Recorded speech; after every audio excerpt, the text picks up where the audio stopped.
ہر قسم کی حمد و ثنا، تعریفات، تحیات، طیبات، تقدیسات اللہ وحدہ لا شریک مالک الملک ذو الجلال والاکرام کی ذات کے لیے خاص ہیں۔ ان گنت بے حد و حساب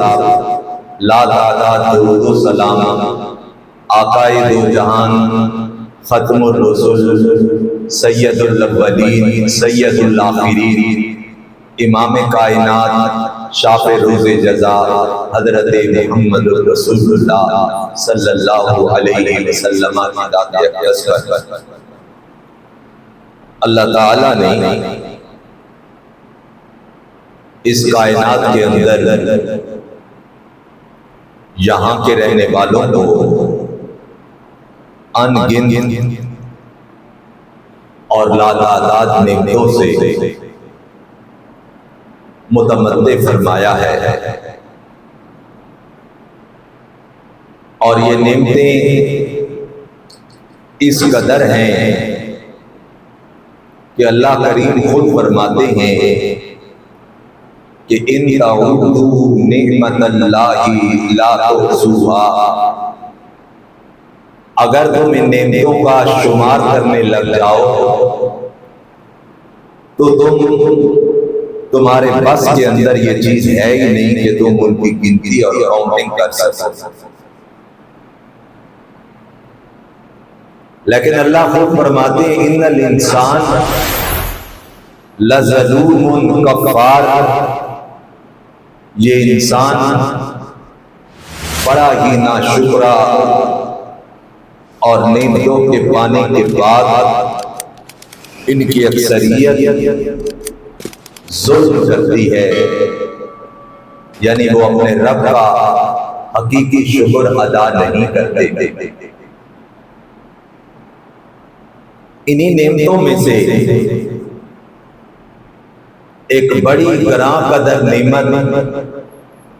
وہ آزادی کی نعمت ہے۔ آزادی کی نعمت کو سمجھنے کے لیے اس کے حقیقی مفہوم اور اس کی روح کو جاننے کے لیے ضروری ہے کہ آزادی کے مقابلے کے اندر جو اس کی ضد ہے، جس کو غلامی کہا جاتا ہے، اس کو دیکھا جائے کہ غلام اور غلام قوموں کی زندگی کس طرح سے ہوا کرتی ہے۔ مثال کے طور پر یہ دن نکلا ہوا ہے، سورج کی روشنی چار سو پھیلی ہوئی ہے، لیکن اس نعمت کا اندازہ اور اس اہمیت کا اندازہ اس وقت ہوتا ہے صحیح معنوں کے اندر کہ جب رات آتی ہے، اندھیرا چھا جاتا ہے، پھر پتہ لگتا ہے کہ سورج اس کی روشنی اور دن کی کیا قدر و منزلت ہے۔ اسی طرح آزاد زندگی کے اندر سانسیں بسر کرتے ہوئے جب تک ان قوموں کا اور غلامی کے اندر پسنے والی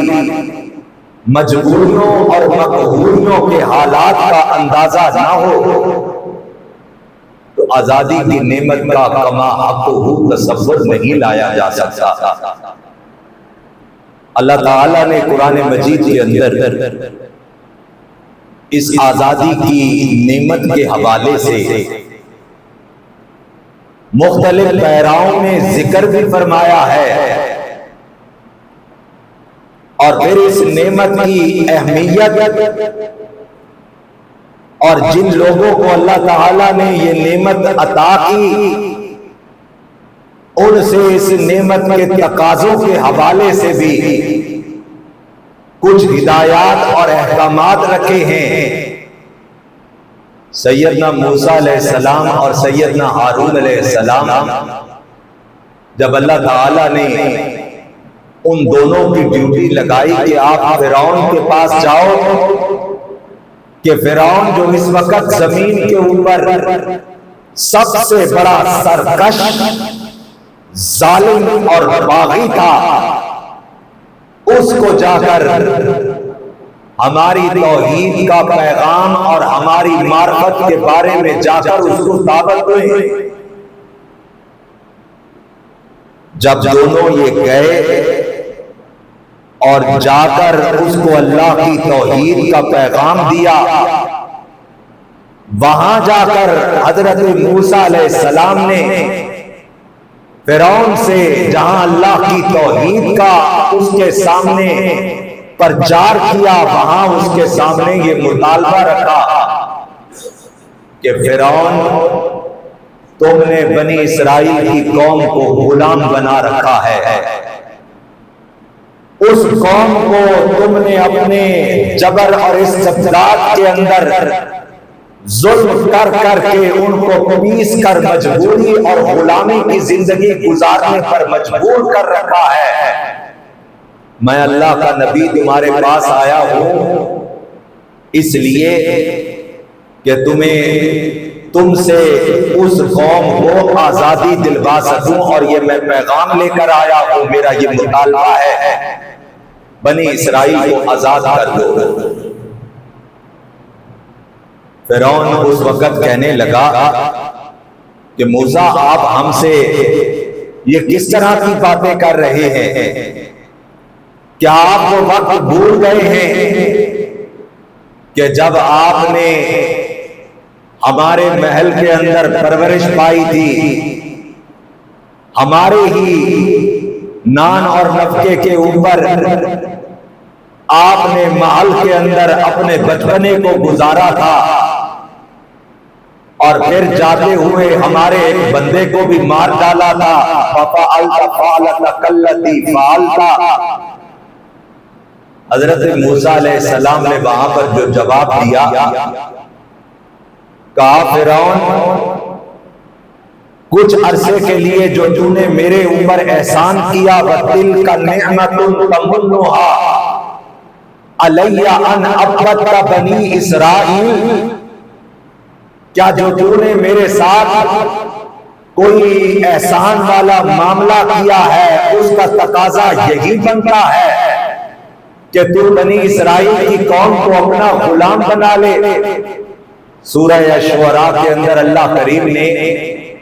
دوسرے رکوع کے اندر سیدنا موسیٰ اور فرعون کے اس مکالمے کا ذکر کیا ہے، جس سے یہ اندازہ ہوتا ہے کہ حضرت موسیٰ علیہ السلام جب اللہ کا پیغام لے کر گئے ہیں، وہاں اپنی قوم کو آزادی دلوانے کا مطالبہ بھی کیا ہے، اور ساتھ اللہ کی توحید کا پیغام اس طرح سے دیا ہے کہ آزاد بندے،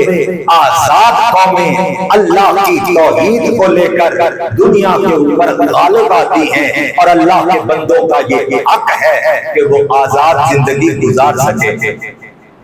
حضرت موسیٰ علیہ السلام کی قوم کو اللہ تعالیٰ نے پھر فرعون کے چنگل سے آزادی نصیب عطا فرمائی، اور پھر اسی سورۃ الشعراء کے اندر اللہ کریم فرماتے ہیں کہ جب موسیٰ علیہ السلام اپنی اس قوم کو لے کر چلے اور ان کے اندر یہ روح اور تڑپ پیدا کی کہ تم نے اکیلے اللہ کی بندگی اور اس کی بندگی کے اندر زندگی کو گزارنا ہے، اور فرعون کے ظلم و جبر سے آزادی حاصل کرنی ہے، پھر اللہ کریم نے ان کے لیے سمندروں کے اندر، دریا کے اندر بھی راستوں کو بنا کر ان کی مدد فرمائی، اور سبق یہ دیا کہ جب قومیں اپنے حقیقی مقصد کو سمجھ کر اپنے اندر وہ جذبہ حریت اور اپنے رب کی معرفت کو حاصل کر کے نکل کھڑی ہوتی ہیں،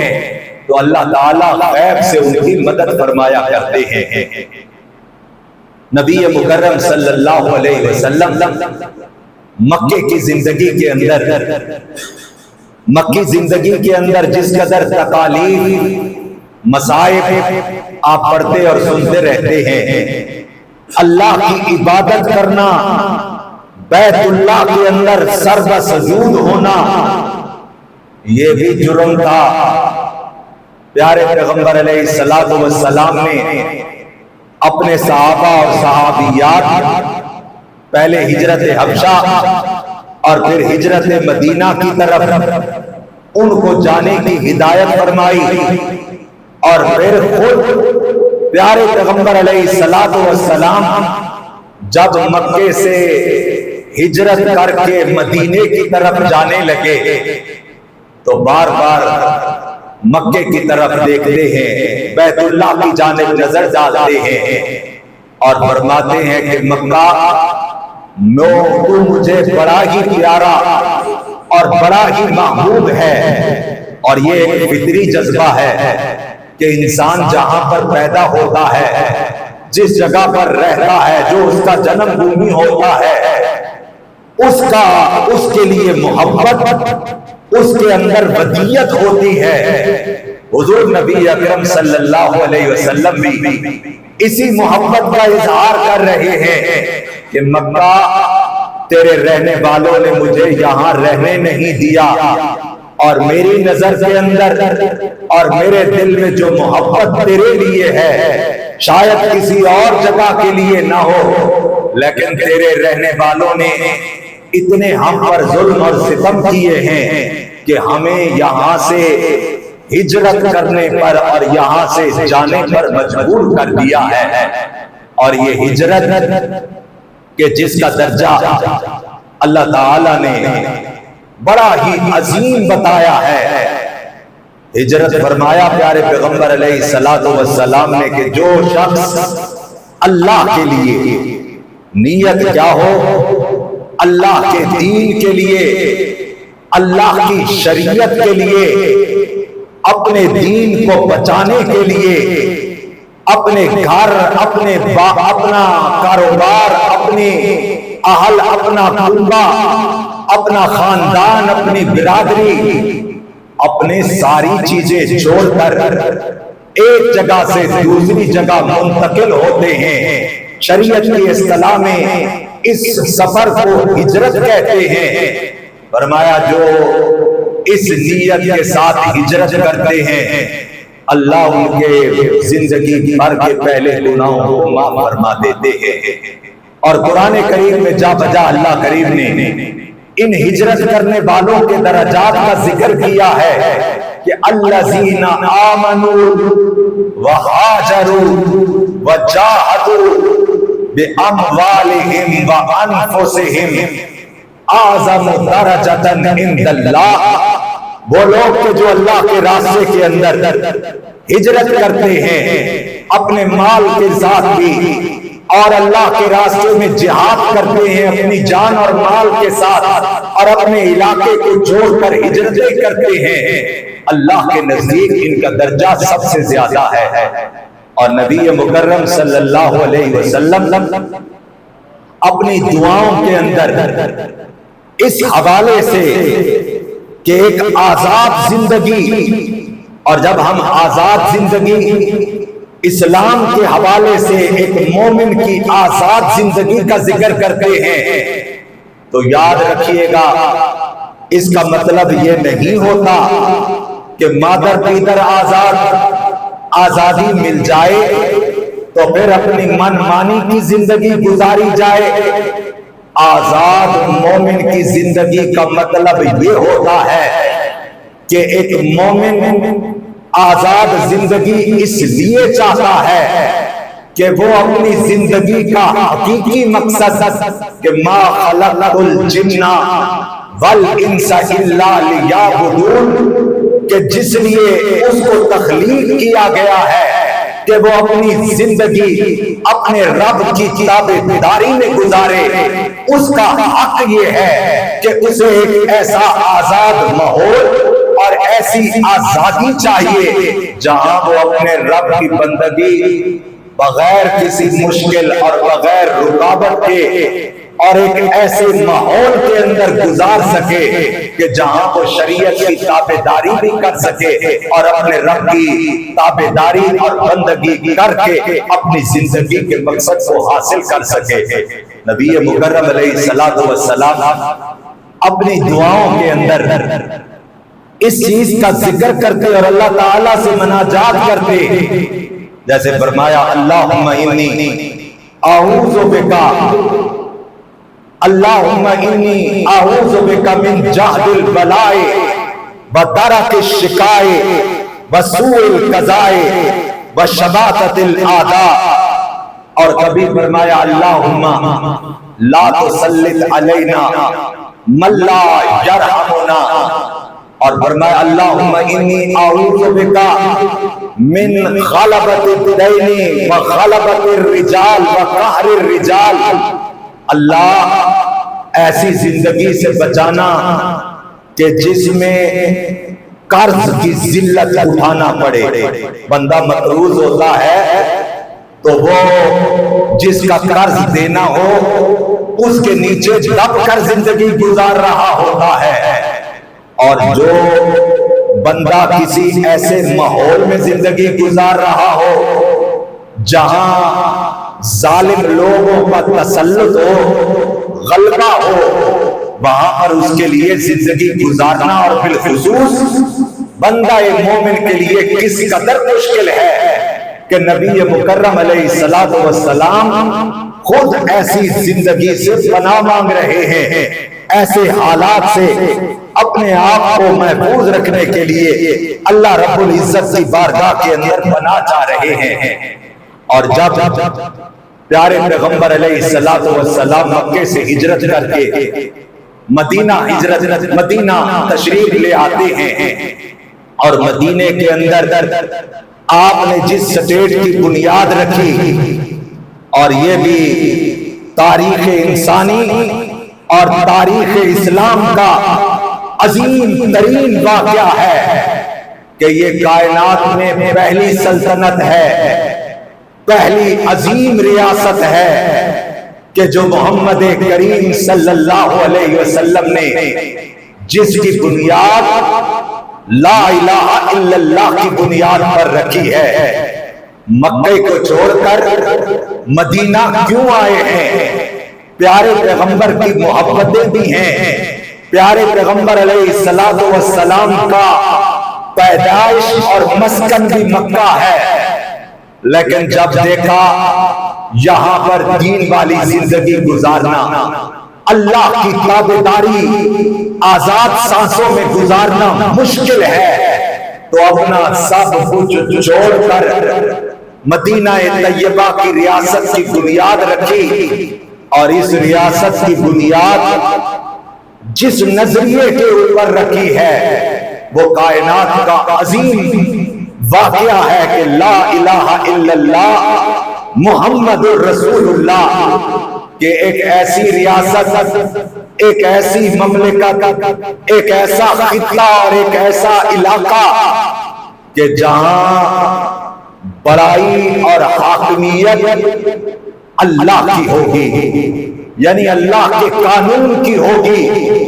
جہاں سب سے بڑی حاکمیت اور اقتدار اعلیٰ کا مالک وہ اللہ رب العزت کی ذات ہوگی، اور اس ملک کا اور اس ریاست کا نظام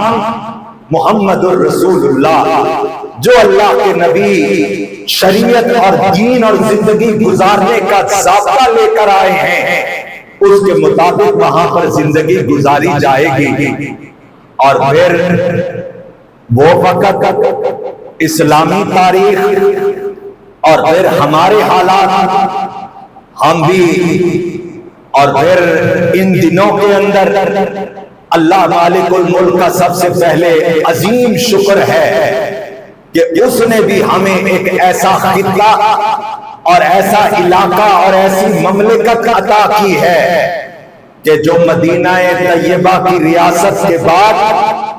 دوسری بڑی ریاست ہے کہ جس کی بنیاد لا الہ الا اللہ کے اوپر رکھی گئی ہے۔ پاکستان کو بنانے کے لیے، اس پاک سرزمین کو بنانے کے لیے جو سب سے بڑا سلوگن اور سب سے بڑا نعرہ لگایا گیا تھا، اس وقت کیا تھا؟ پاکستان کا مطلب کیا؟ لا الہ الا اللہ۔ آخر مسلمان برِ صغیر کے اندر، انڈیا کے اندر، بنگلہ دیش کے اندر، برما کے اندر، یہ سارا خطہ جو آج پاکستان کا شامل ہے اور ہندوستان اور بنگلہ دیش کا شامل ہے، جہاں پر بھی مسلمان رہ رہے تھے، لیکن مسئلہ کیا تھا؟ مسئلہ یہ تھا کہ جب ان سے ان کی حکومت کو، ان کی آزادی کو اور ان کی جو جداگانہ تشخص تھا اور 1000 سالہ جو ان کا دور اقتدار تھا، ان کو چھین کر انگریز وہاں پر قابض ہوا، اور جب انگریز قبضہ کرنے کے بعد انہوں نے بالخصوص ہندو کو بھی غلام بنایا، لیکن مسلمان کے اوپر جیسے پیارے پیغمبر علیہ السلام نے فرمایا الکفر ملت واحدہ، کفر کفر ہی ہوتا ہے، چاہے وہ جس شکل کے اندر ہو۔ ان کی کوشش یہ تھی کہ ہندو یہ تو پہلے ہی مرے ہوئے ہیں، ہمیشہ مسلمانوں کے غلام رہے ہیں، ان کے اندر تو کوئی ایسا آزادی کا جذبہ ہے نہیں، یہیں سے کوئی چنگاری اٹھ سکتی ہے۔ انہوں نے ہمیشہ کوشش کی کہ اس مسلمان کو دبا کر رکھا جائے، لیکن مختصر تاریخ کو سمیٹتے ہوئے جب مسلمانوں کو، جب انگریز یہاں سے جانے لگا اور اقتدار انہوں نے ہندوؤں کے حوالے کرنا چاہا، مسلمانوں نے اس وقت یہ محسوس کیا کہ اگر ہم پھر انگریز کی غلامی سے نکل کر ہندو کی غلامی میں آ گئے، پھر وہی کچھ ہوگا کہ وہ مسلمانوں کو اپنے نظریے، اپنی تہذیب اور اپنے کلمے کے مطابق زندگی نہیں گزارنے دیں گے، لہذا ایک علیحدہ مملکت کا مطالبہ کیا گیا۔ صرف مطالبہ ہی نہیں، پھر تاریخ کے وہ صفحات لو لہان ہیں کہ جب ماؤں نے، بیٹیوں نے، بیٹوں نے، بڑوں نے، چھوٹوں نے ہر طرح کی قربانی دی۔ کس لیے دی تھی؟ آخر مقصد کیا تھا؟ مقصد یہ تھا کہ ایک ایسی زمین ملے گی جہاں پر ہم نہیں، ہماری نسلیں قرآن کے مطابق، دین کے مطابق، اسلام کے مطابق، محمد کریم کی شریعت کے مطابق اپنی زندگیوں کو گزار سکیں گے۔ یہی وہ جذبہ تھا کہ جس کی وجہ سے انہوں نے اپنی ہر طرح کی قربانیاں پیش کی۔ یہ ملک حاصل ہوا، اور قائد نے بھی، محمد علی جناح نے بھی فرمایا تھا، اسٹیٹ بینک کا افتتاح کرتے ہوئے بھی کہا تھا کہ ہم ایک ایسی معیشت چاہتے ہیں اس ملک کے اندر کہ جو اسلام کے تجارتی اصولوں پر قائم ہو۔ اسلامیہ کالج کے اندر بھی خطاب کرتے ہوئے کہا تھا کہ ہم ایک ایسا ملک، علیحدہ ملک اس لیے بنا رہے ہیں کہ جہاں پر ہم دنیا کو یہ دکھا سکیں کہ جب اسلام کے قانون کو نافذ کیا جاتا ہے اس کی برکات کیا ہوتی ہیں۔ ہم دنیا کے سامنے ایک ماڈل لیبارٹری بنانا چاہتے ہیں تاکہ اس کو دنیا دیکھ کر اپنے لیے نمونہ بنائے اور اسلام کی حقانیت واضح ہو۔ لیکن افسوس جب اس ملک کو حاصل کر لیا گیا، اور پھر میں اس پر کیا تبصرہ کروں، اللہ کریم نے مدینہ کی ریاست کے قائم ہونے کے بعد اس کے مقاصد کو قرآن کریم کے اندر اپنے حبیب سے مخاطب ہو کر جو کچھ فرمایا تھا، اور آج کا مفسر بھی اور آج کے حالات کے اوپر نظر رکھنے والا جب ان دونوں چیزوں کا موازنہ کرتا ہے، اور قرآن ایک زندہ جاوید کتاب ہے، اس وقت بھی یہ قرآن کی رہنمائی اور اللہ کا پیغام موجود تھا، اور آج بھی ہمارے لیے یہ پیغام اور مقصد آزادی واضح ہے۔ اللہ کریم سورہ انفال کے اندر فرما رہے ہیں وَاذْكُرُوا إِذْ أَنْتُمْ قَلِيلٌ مُسْتَضْعَفُونَ فِي الْأَرْضِ تَخَافُونَ أَنْ يَتَخَطَّفَكُمُ النَّاسُ۔ اے لوگوں اس وقت کو یاد کرو کہ جب تم زمین کے اوپر بڑی تنگی کی زندگی گزار رہے تھے اور تمہاری زندگی اس قدر سہولتوں کا شکار تھی، مستضعفون فی الارض، تم زمین کے اوپر بڑے ہی کمزور تھے۔ اس وقت بھی کفار اور مشرکین تمہارے اوپر ظلم کر رہے تھے، اور آج کی تاریخ کے اندر، پاکستان کی تاریخ کے اندر دیکھا جائے تو ہندو اور انگریز تمہیں دبانے کے لیے، تمہیں ہمیشہ کے لیے ختم کرنے کے لیے پے در پے تمہارے اوپر طاقت توڑ حملے کر رہے تھے۔ تخافون ان یتخطفکم الناس، تم یہ ڈر رہے تھے کہ تمہیں یہ لوگ اور قومیں اچک نہ لے جائیں، تو پھر فآواکم، ہم نے تمہاری مدد کی، ہم نے تمہیں ٹھکانہ دیا، وَأَيَّدَكُمْ بِنَصْرِهِ، اور پھر ہم نے تمہاری غیب سے مدد کی، ہم نے تمہیں ٹھکانہ اس ریاست کی صورت میں، اس مملکت کی صورت کے اندر عطا کیا، وَرَزَقَكُم مِّنَ الطَّيِّبَاتِ، اور ہم نے تمہیں ایسی جگہ دی کہ جہاں ہر قسم کا رزق موجود ہے۔ کون سے ایسے وسائل ہیں کہ جو ہم نے تمہاری زمین کے اندر تمہیں عطا نہیں کیے ہوئے؟ لیکن اللہ فرماتے ہیں یہ سارا کچھ ہم نے کیوں کیا؟ لَعَلَّكُمْ تَشْكُرُونَ، اس لیے کہ تم اس مالک کے کہ جس نے نعمت عطا کی ہے، جس نے آزادی کی نعمت دی اور اس خطے کی بھی نعمت کہ جو لا الہ الا اللہ کی بنیاد پر واضح وجود میں آیا ہے، یہاں پر تم رہو، زندگی گزارو، لیکن صرف ایک مطالبہ ہے، لعلکم تشکرون، تم اس کے شکر گزار بن کر یہاں زندگی گزارو۔ اور شکر گزاری کیا ہے؟ شکر گزاری یہ ہے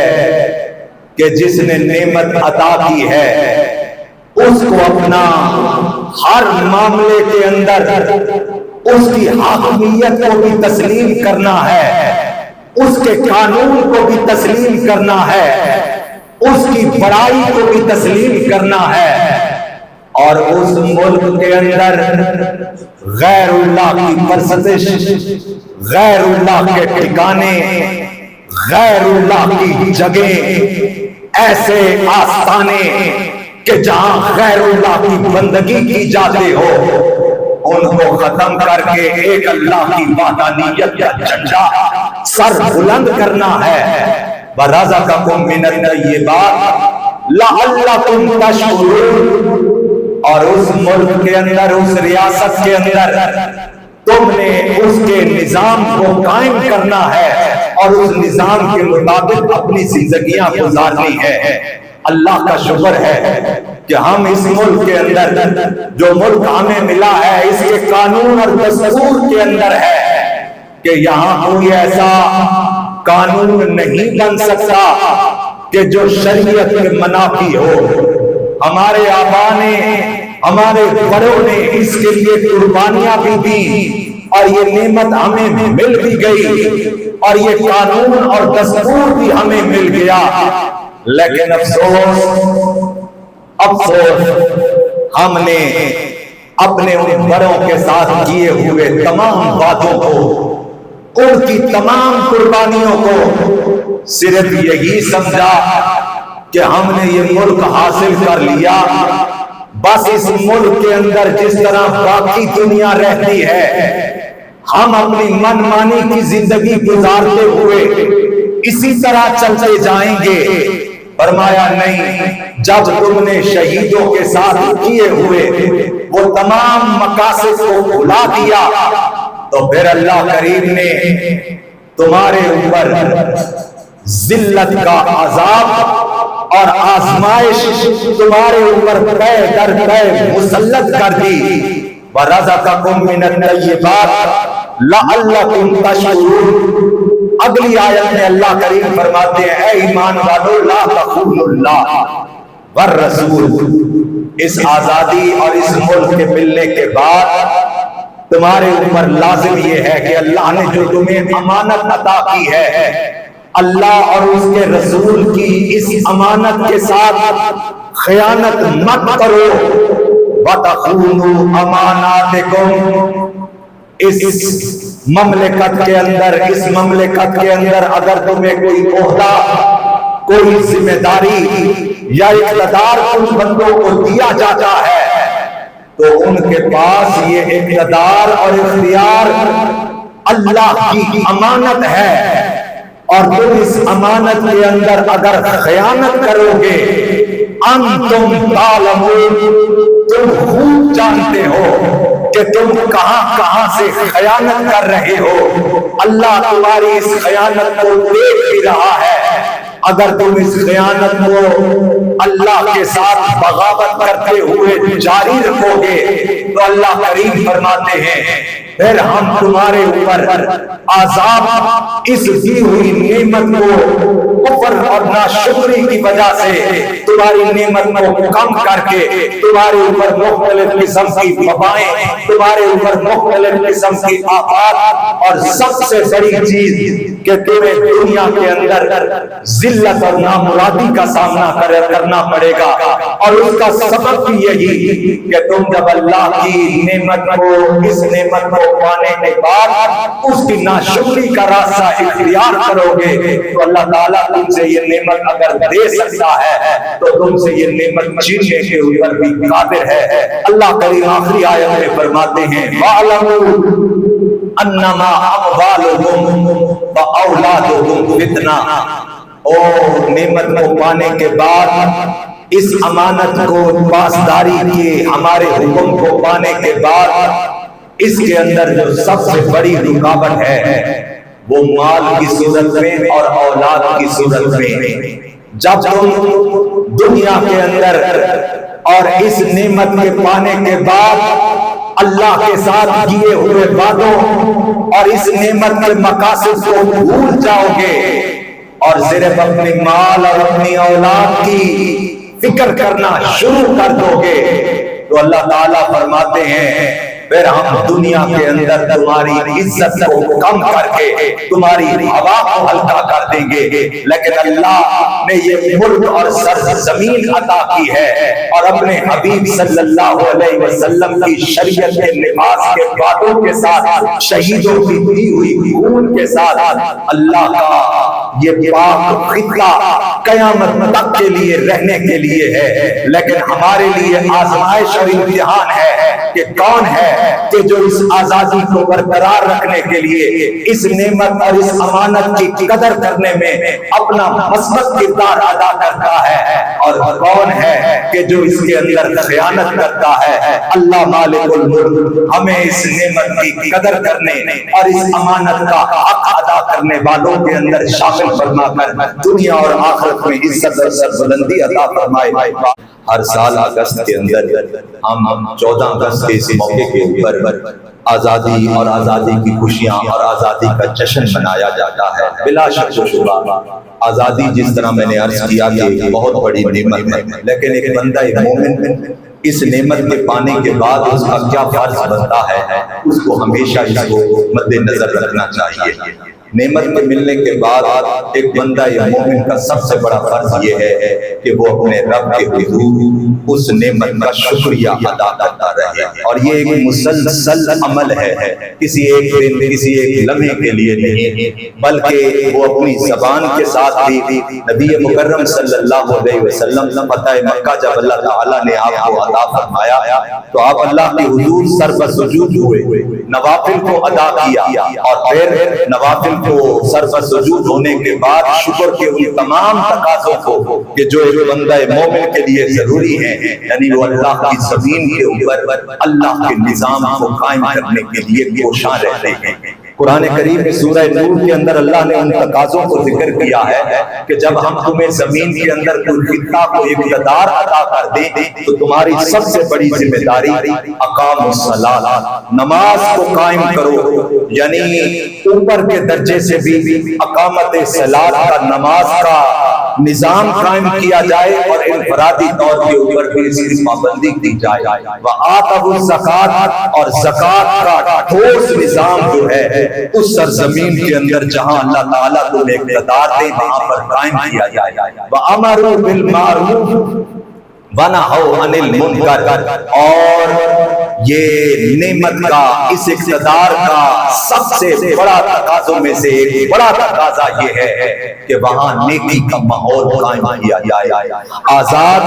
پاک سرزمین کے تقاضوں کے اندر یہ تقاضا ہے کہ وہاں کے رہنے والوں کے لیے ایسے تمام حالات اور ماحول میسر ہو جہاں وہ اپنی زندگیاں اسلام دین کی ہدایات کے مطابق گزار سکیں۔ وہاں کی معیشت ہر قسم کی ایسی اللہ کی بغاوتوں سے، ہماری معیشت کے اندر جس طرح میں نے ذکر کیا دستور پاکستان کے اندر یہ لکھا ہوا ہے کہ یہاں پر کوئی ایسا قانون نہیں بن سکتا کہ جو شریعت کے متصادم ہو، لیکن آج ہماری پوری معیشت کی بنیادیں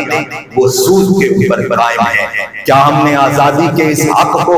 آزادی کے صرف اس تقاضے کو ہی دیکھ لیا جائے؟ 78 سال ہو چکے ہیں، پوری صدی گزر چکی ہے، کیا ہم نے کبھی کوشش کی من حیث القوم، انفرادی طور پر، اجتماعی طور پر یہ سوچنے کی باتیں ہیں کہ جو اس موقع پر سوچی جانی چاہیے؟ آزادی کے اس موقع کے اوپر امروا بالمعروف ونہوا عن المنکر کا یہ تقاضا ہے کہ ایسا ماحول میسر کیا جائے کہ لوگ نیکی کی طرف راغب ہوں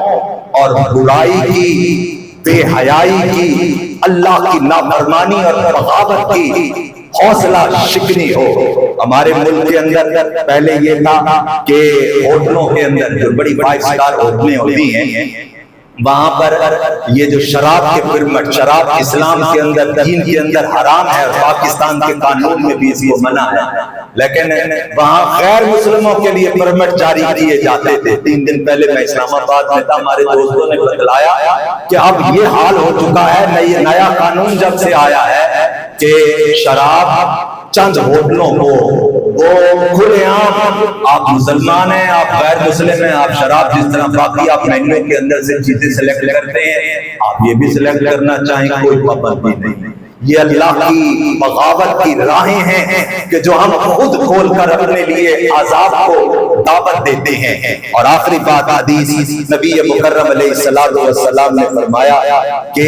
2 آوازیں ایسی ہیں کہ جن کے اوپر اللہ کا غضب اور لعنت نازل ہوتی ہے۔ اللہ کی حدیث کے اندر ہے اللہ کی لعنت نازل ہوتی ہے۔ ایک وہ آواز کہ جو نعمت کے ملنے کے اوپر وہ کسی ساز کی صورت میں، کسی باجے کی صورت میں، کسی بانسری کی صورت کے اندر بجا کر اس خوشی کا اظہار کیا جاتا ہے، اس آواز پر، اس آواز کے بجانے والے پر اللہ کی لعنت نازل ہوتی ہے۔ اور دوسری آواز کہ کسی مصیبت کے اوپر ماتم کرنا، نوحہ ہونا، آؤ بغا ہونا، اس آواز کے اوپر بھی اللہ کی لعنت برستی ہے۔ اللہ تعالیٰ ہمیں ان امور کی طرف آزادی کا جشن مناتے ہوئے، خوشی مناتے ہوئے ان کی طرف بھی توجہ کرنے، اپنی انفرادی اور اجتماعی اصلاح کرنے کی توفیق عطا فرمائے۔ اللہم اغفر لنا وللمؤمنین والمؤمنات